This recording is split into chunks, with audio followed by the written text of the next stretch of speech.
오늘 말씀은 데살로니가전서 4장 11절과 12절 말씀입니다. 또 너희에게 명한 것 같이 조용히 자기 일을 하고 너희 손으로 일하기를 힘쓰라. 이는 외인에 대하여 단정 행하고 또한 아무 궁핍함이 없게 하려 함이라. 아멘. 만약에 예수님께서 내일 이 땅에 다시 돌아오시겠다고 선포하신다면 여러분들께서는 어떻게 하시겠습니까? 종말을 맞이하는 우리의 태도에 대한 유명한 명언이 있습니다. 내일 지구의 종말이 온다 할지라도 나는 오늘 한 그루의 사과나무를 심겠다. 한국에서는 이 말이 17세기 철학자 스피노자가 한 말로 많이 알려져 있지만 사실 그 전 시대인 16세기에 우리가 잘 알고 있는 종교개혁자 마틴 루터의 일기장에서 먼저 이 명언이 등장한다고 합니다. 물론 이 말은 마틴 루터 또한 처음으로 한 말이 아닐 수도 있습니다. 하지만 시대를 거슬러 이 명언이 인용되고 게다가 기독교 종교개혁의 대표라고 할 수 있는 마틴 루터와 또 그와는 많이 다른 쪽에 서 있는 범신론자인 스피노자가 서로 이 이야기를 하는 것을 보면 시대와 종교에 상관없이 누구에게나 종말을 앞둔, 아니 단지 종말뿐만 아니라 삶의 모든 순간에 우리가 어떠한 모습으로 서야 하는지에 대한 같은 기준을 이야기하고 있는 것을 볼 수 있습니다. 하지만 정말 내일 예수님께서 이 땅에 다시 돌아오신다고 하신다면 성실히 자신의 자리에서 맡은 바 책임을 다하며 하루를 보낼 수 있을까요? 사실 저는 자신이 없습니다. 아마도 당장 가족들에게 연락을 해서 구원에 대한 확신이 있는지 확인을 하고 또 아직 믿음이 없는 가족과 친구들에게는 복음을 선포하느라 다른 그 무엇도 할 수 없을 것 같습니다. 이는 비단 저의 모습만은 아닐 듯 싶습니다. 가족, 친척, 그리고 주변 친구들까지 모두 예수님을 이미 영접했다 할지라도 혹시라도 또 다르게 내 안에 또 모르게 알게 모르게 머물고 있는 죄가 있진 않은지 또 나 자신을 돌아보게 되고 또 아직 복음을 받아들이지 못한 이들에 대한 안타까움으로 평소와 같은 일상을 그대로 살아가지는 못할 듯 싶습니다. 사실 이 모든 일들, 바로 이 전도며 회개며 정말 평소 일상의 삶에 녹아지 있어야 했을 일들을 하루 안에 다 하려니 더 정신이 없을 듯 싶습니다. 그래서 그런 혼란을 막고자 할지는 모르겠지만 하나님께서는 그 아들 예수님께도 그 때와 시기에 대해서는 말씀하지 않으셨습니다. 마태복음 24장 36절에서 그러나 그 날과 그 때는 아무도 모르나니 하늘의 천사들도 아들도 모르고 오직 아버지만 아시느니라 라고 말씀하십니다. 분명한 것은 예수님께서 이 땅에 다시 오신다는 것입니다. 그것도 곧 오신다는 것입니다. 예수님께서 하늘로 가심을 본 그대로 오시리라 하셨습니다. 그렇기에 예수님께서 승천하신 그 직후였던 초대교회 시대에는 비록 정확한 때와 시기는 알 수 없으나 정말 곧 오신다는 확신과 그 다급함이 있었습니다. 그래서 어떤 성도들은 평안히 자기의 일에 집중하기가 어려웠습니다. 그러한 성도들이 데살로니가 교회의 문제들 중 하나였습니다. 데살로니가 전서 4장 말씀을 시작하며 사도 바울은 하나님을 기쁘시게 하는 삶에 대해 이야기합니다. 그래서 지난 시간 첫째로 음란을 버리라 했고 또 둘째로 형제 사랑을 이야기했습니다. 그리고 오늘 본문에서 다시 오실 예수 그리스도를 기다리는 자세에 대해 이야기하고 있습니다. 바로 성실한 삶에 대해 이야기하고 있습니다. 바울은 데살로니가 성도들에게 세 가지를 이야기하고 있습니다. 11절 말씀에서 자기 일을 하라는 것과 그것을 조용히 하라는 것, 그리고 손으로 일하기를 힘쓰라는 것이었습니다. 예수님께서 곧 오신다는 생각으로 생업을 내려놓는 데살로니가 성도들이 생겼습니다.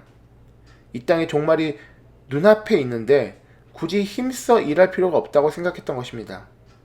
게다가 당시 헬라 문화 아래에서 손으로 일하는 노동은 천한 것으로 여겨졌던 터라 이를 손에서 놓고 말 그대로 그냥 놀 수 있는 최고의 핑곗거리가 어찌 보면 생겼던 것입니다. 그런 사람들이 조용히 집에서 기도만 하며 가만히 있지는 않았을 것입니다. 세상을 향하여서는 자신들의 모습이 타당함을 내세우기 위해 그리고 같은 성도들에게는 자신들의 신앙이 더 우위에 더 나음을 드러내기 위해 힘껏 종말을 외치며 떠들썩하게 다녔던 것입니다. 당연히 자신의 일을 등한시했기에 가정이나 직장 혹은 교회에서도 자신의 짐을 다른 누군가 대신 지어야 했습니다.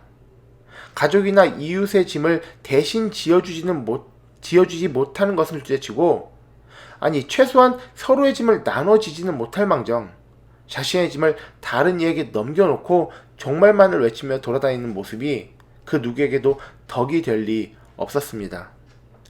특히나 신앙이 없는 사람들에게는 오히려 예수 그리스도에 대한 반감을 줄 수도 있는 일이었습니다. 이에 이어지는 12절 말씀에서 외인에 대하여 단정히 행하라 라고 말씀하십니다. 내일 세상에 종말이 온다고 아무리 외쳐대도 솔직히 그 말을 그대로 믿을 사람은 아무도 없습니다. 아니 믿는다 할지라도 종말이 두려워서 예수 그리스도를 믿는 모습은 뭔가 순서가 바뀐 모양새입니다.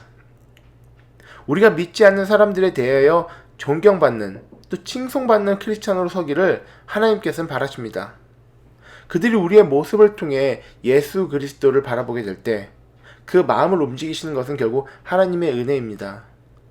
어제처럼 오늘도 그리고 내일도 언제일지 모르는 마지막 순간까지 각자의 자리에서 충성을 다하며 모든 이들에게 덕이 되는 삶을 살아가는 것이 하나님께서 우리에게 바라시는 삶입니다. 마지막 때가 가까워져 올수록 무언가 하나님의 일을 해야 될 것 같은 조급함이 드는 것도 사실입니다. 하지만 우리가 무엇을 하고 있다는 것으로 우리의 믿음을 증거할 수는 없습니다. 우리의 믿음의 결과로 믿는 대로 우리는 살아갈 뿐입니다. 그렇다고 하나님의 일이라는 것이 무언가 다른 것을 이야기하지도 않습니다. 요한복음 6장 말씀을 보면 예수님께서 제자들에게 썩을 양식을 위하여 일하지 말고 영생하도록 있는 양식을 위하여 일하라 라고 하십니다. 그 양식을 예수님께서 주시겠다고 하십니다. 그때 제자들이 우리가 어떻게 해야 하나님의 일을 할 수 있습니까? 라고 묻자 예수님께서는 하나님께서 보내신 일을 믿는 것이 하나님의 일이니라 라고 말씀하십니다. 바로 예수님을 믿는 것이 하나님의 일입니다. 예수님을 믿기에 그분의 발자취를 따라가고 믿는 대로 말하고 믿는 대로 살아가는 것이 바로 하나님의 일입니다. 그렇기에 하나님의 일이 단지 교회 안에서 일어나는 일만은 아닙니다. 종교적인 행사가 하나님의 일을 이야기하는 것은 아닙니다. 우리가 사는 이 땅에서 믿음으로 행하는 모든 일들이 하나님의 일입니다. 어디서나 온 힘을 다해 믿음으로 살아가고 있다면 우리는 하나님의 일에 충성을 다하고 있는 것입니다. 우리에게는 마지막 순간이 언제인지 아무도 모릅니다. 예수님께서 다시 오실 그날이 언제인지 혹은 그 전에 개인적인 종말이 언제 올지도 아무도 모릅니다. 어떤 모양으로든 그 끝이 당장 오늘일지라도 우리의 힘으로는 그 시간을 1분 1초라도 연장할 방법은 없습니다. 우리가 해야 할 것은 그 마지막 순간까지 우리에게 맡겨진 일들에 충성을 다하며 살아가는 것입니다. 하나님의 일, 세상의 일, 그 구분이 없습니다. 이 땅, 이 시대에 믿음으로 서 있는 것이 하나님의 일이며 모든 일을 통해 주님의 자녀로 빛을 발할 때 하나님의 기쁨 되는 것입니다. 예수님께서 이제 곧 오십니다.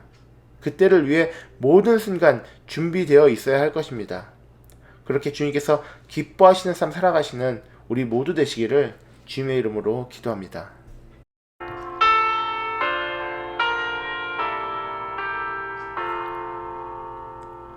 내 주 되신 주를 참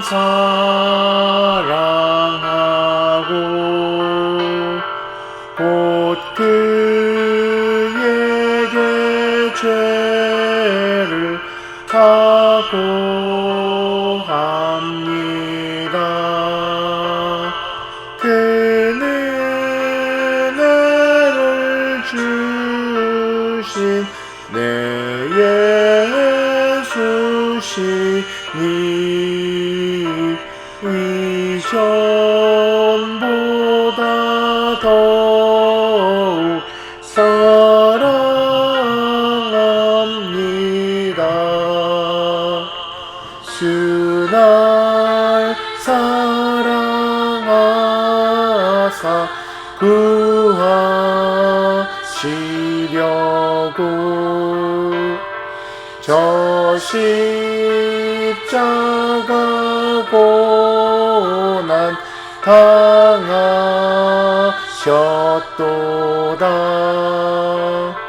그것이 관쓰신 내 주배오니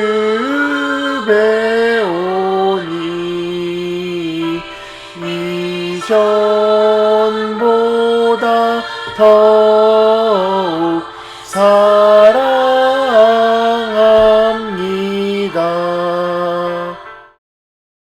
하나님, 마지막 때를 살아가고 있는 우리들입니다. 이 마지막 때에 우리가 진정 바른 모습으로 서 있게 하시옵소서. 언제 어디서나 예수 그리스도를 믿음으로 그 말씀대로 살아가는 것이 우리가 할 수 있는, 그리고 해야만 하는 하나님의 일이며, 이를 통해 이 땅을 구원해 가실 것을 믿습니다. 주님 만날 그 순간 주님 앞에서 부끄럽지 않게 언제나 준비되어 있는 우리 되게 하시옵소서. 감사드리며 예수님 이름으로 기도드립니다. 아멘.